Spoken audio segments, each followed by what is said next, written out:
warning signs. And I'm not going to spend a lot of energy or time on these, but I want to just give you a hint. If I am really, really good at telling you, do you remember that one time when you were a little boy and I'm telling you these old stories over and over and over, and yet when you try to get me to hold on to new information, I can't do it? Be nervous.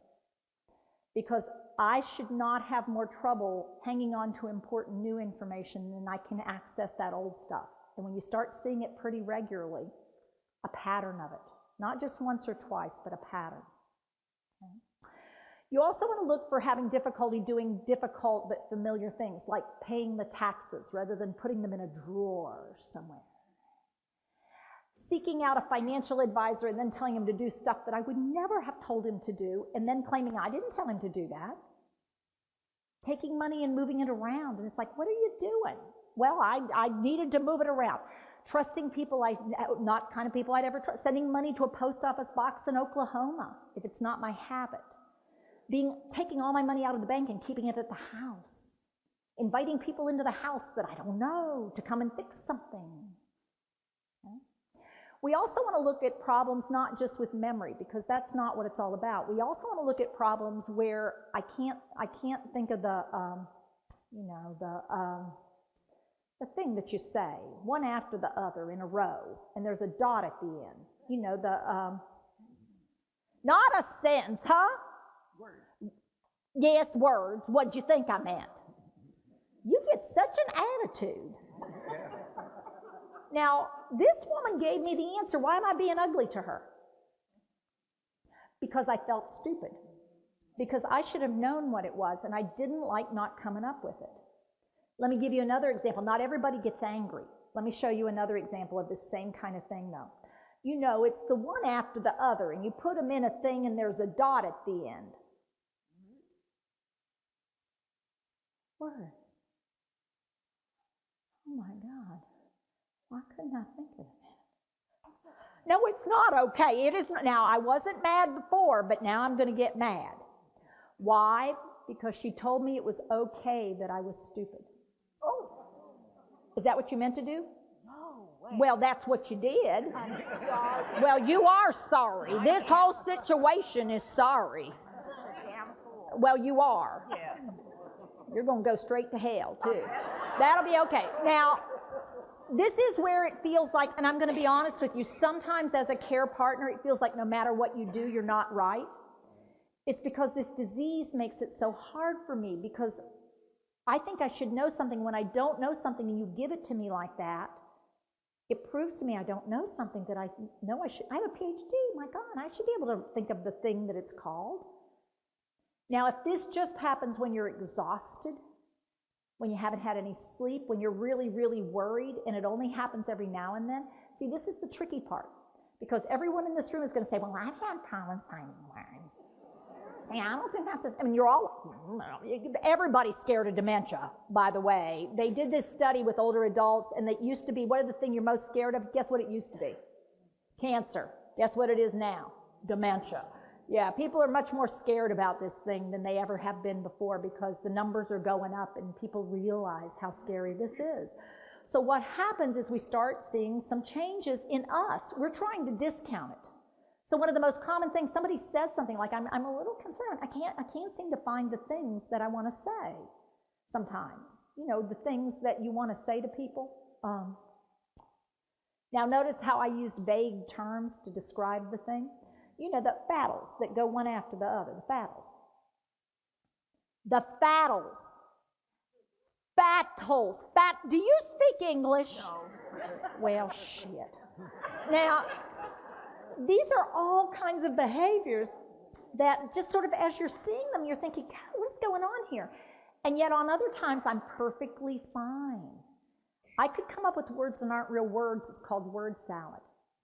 On the other hand, I might just speak vaguely. On the other hand, I might quit talking. It's real easy for us to sort of think, well, you know, all people do that. Not to this, and you want to think of me. Who am I? What have I done? And if it's not consistent with me, you don't lose your speaking skills with normal aging. You are a little bit more of who you've been, but it doesn't change dramatically. Your verbal linguistics stay the same. You're a little slower, but it's still the same. You have the same vocabulary. You actually have more vocabulary than you've ever had before. But it takes you longer to go find the words.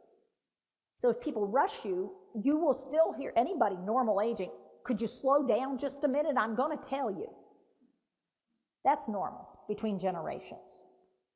It's also very normal for husband and wives to get on each other about this. Because I'll start, I was going to tell you that so-and-so came by yesterday. Yes, and he stopped and he said he was going to fix it. Can I tell the story or are you going to tell it? This is where sometimes you got to sort of sort out what's normal interactive behavior between people and what feels different.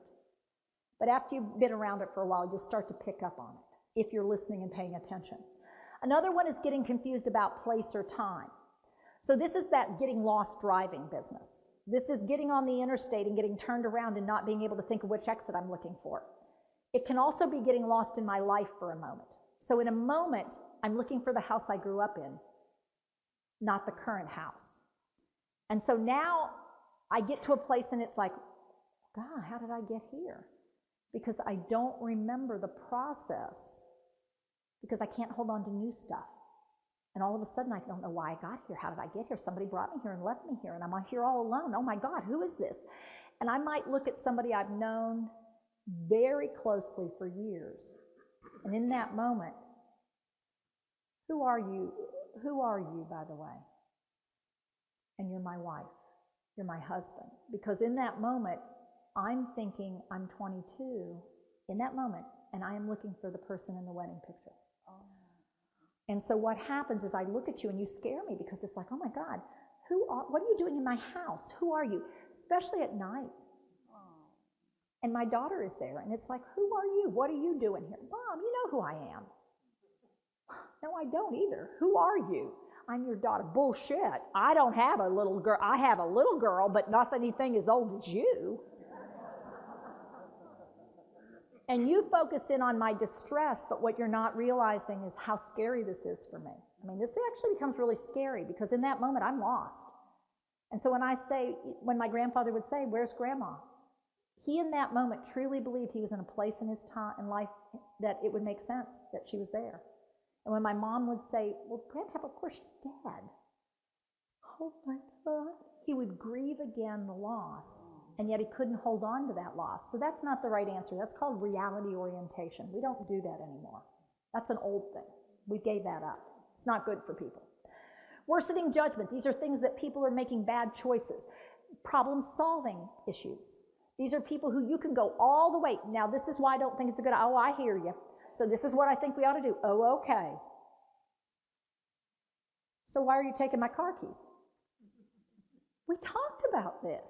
Well, I never agreed with that. You did too. I did not. The combination of the memory problems and the reasoning skill problems will wear you out if you actually think it's going to stick. Because you get frustrated because you said, we talked about this already. You remember the talk. I don't. You've got to give up the idea that I hold on to things all the time because I can't. And so when I say, well, this is the first I've heard of it, your gut reaction, your automatic response to that, it is not the first time we've talked about this. You got to quit, stop, back up.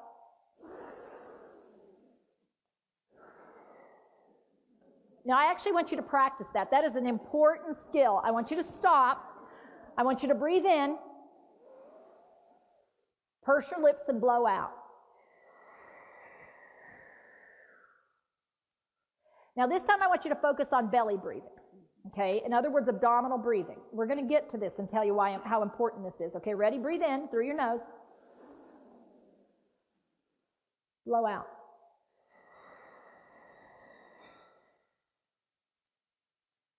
One more time. Breathe in. Blow it out.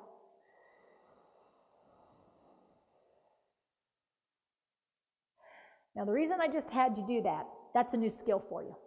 It's called breathing. Most of you think you know how to do this, but when you're a caregiver, here's what starts to happen. You start to get stressed in caregiving, and before you know it, before very long, you are actually not breathing out. You are sucking air in, and you are holding on to it, and you're only using the top third of your lungs because you've got issues. There are issues. Every time I go over here, there are issues, and I don't have time. When am I going to have time to do anything for me? I am stressed out. Let me tell you something. I can't put... And what you don't realize is you're not breathing. You're sucking air in, but you never let it go. And letting it go is an incredibly important skill, both in how you deal with things, but also in just simple breathing. So they did a study. They did a study of people who are caring for people who have dementia. And they looked at them, and they compared them to people who were not caring for people who had dementia. And guess what they found out? These people, oh, that's a signal. It means we've almost spent about 45 minutes already. Okay? Let me check in. Have you learned anything yet about dementia that you didn't know? Some of you, yes, some of you not. How about some new skills? Well, you're learning one right now, and are you having some fun? Okay, well, good. Okay, well, then we're coming along. We'll see what we can do with the rest of this period of time. All right, so they did this study, and what they did is they compared people with dementia who were caregiving for people with dementia and people who were not. And what they found is people who were caregiving for people with dementia had cortisol levels, negative stress hormone, that's 50% higher than the normal person. Now, cortisol is a negative stress hormone. It's not good to have in your system for long periods of time. It's really a good thing to have if you're being chased by a tiger and you want to get away from them really quickly. But if you're not doing that, you don't really want to have high cortisol levels, because high cortisol levels increases fat distribution in your organs and around your middle. It makes it very difficult for you to see the big picture. It actually causes your vision to go like this. It keeps your brain from working really well in decision-making tasks. You cannot make good decisions when your cortisol level, because it's a panic. It's sort of got to make you got to do something. You got to move.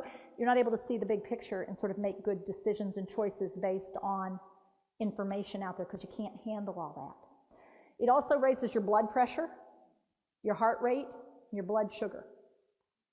Therefore, people who are caregiving for people with dementia are more at risk for developing dementia themselves. Oh yeah, that's not good. We don't need more people with dementia. There's plenty. So here's what we want to do. They did a study and they said, okay, well, you guys are super stressed. Guess what caregivers said?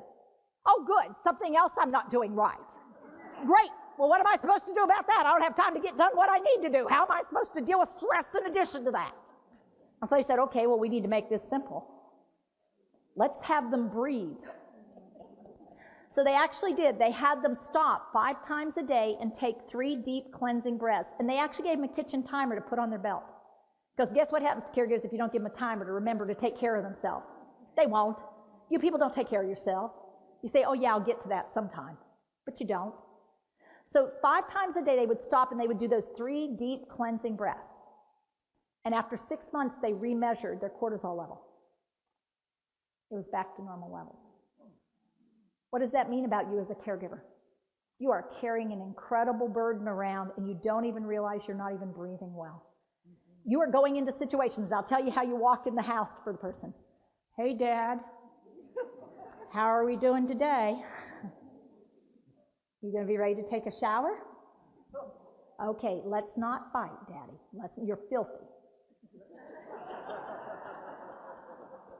This is going to go real well, I can tell you. Just don't go there. But this is where, but notice what I wasn't doing. I'm not breathing. And unfortunately, guess who picks up his cues from me? Daddy.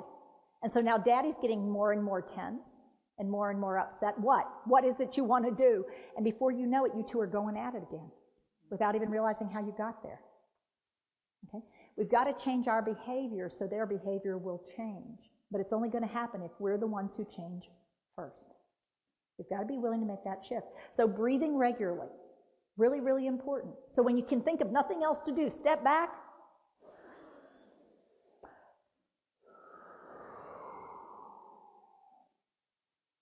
You're not wanting to take a shower, I hear you.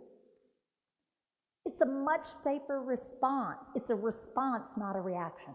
You're actually thinking about what you're going to do. You're taking that moment to get yourself together before you try to help somebody else. You know what they say about that oxygen mask? Well, it's the same thing when it's caregiving. You've got to move out of caregiving to care partnering. So it means you have to think. Okay? Now, we could go over the rest of these, but I don't want to spend a whole lot of time. I do want to point out a couple of other things here, though. The loss of initiation. That's probably one of the ones that gets missed the most. Loss of initiation, it means I'm not doing things like I used to. I will talk about it, but I don't do it. So let's say I used to be very active in my faith community. I used to run a group of adults, and we'd do study. And now I've said, well, I'm not going to do that anymore. That I have given them a lot of time of my life, and I let somebody else step forward. Let somebody else do this kind of thing. I'm just not going to do it. Or I'm not going to go to church this Sunday, or I'm not going to go to temple this Sunday. I'll do it another time. I'll do it another time. I'm going to clean that up. I'm going to clean that all up. I'm going to get in that room and get it all dealt with. And not a thing gets done. It could be depression, but it might not be depression. It might be the first signs of dementia. Because one of the things that their brain can't do is figure out how to go from a thought to actually doing it. And so they get stuck. And so you get home and it's like, Mom, you didn't even eat the sandwich I left you. Well, I just wasn't hungry. It wasn't about being hungry. It's about not being able to get started, not being able to figure it out, not being able to know what to do first, what to do next, to sequence through it. This is where you go in and you see the bedroom, you're like, what have you done? Well, I was going to put it all away. It's all out. I know, I was sorting it. You were not. And so you're frustrated because every time you turn around, I tear things up in my effort to be helpful. But I don't see it I'm trying to do it, but I can't figure it out. I start looking at all the piles, and then I get sort of flustered, and I don't know what to do. I don't know. I'll get to it. Just leave it. Leave it. Don't mess with it. I'm coming back to it. But I can't do it. Okay?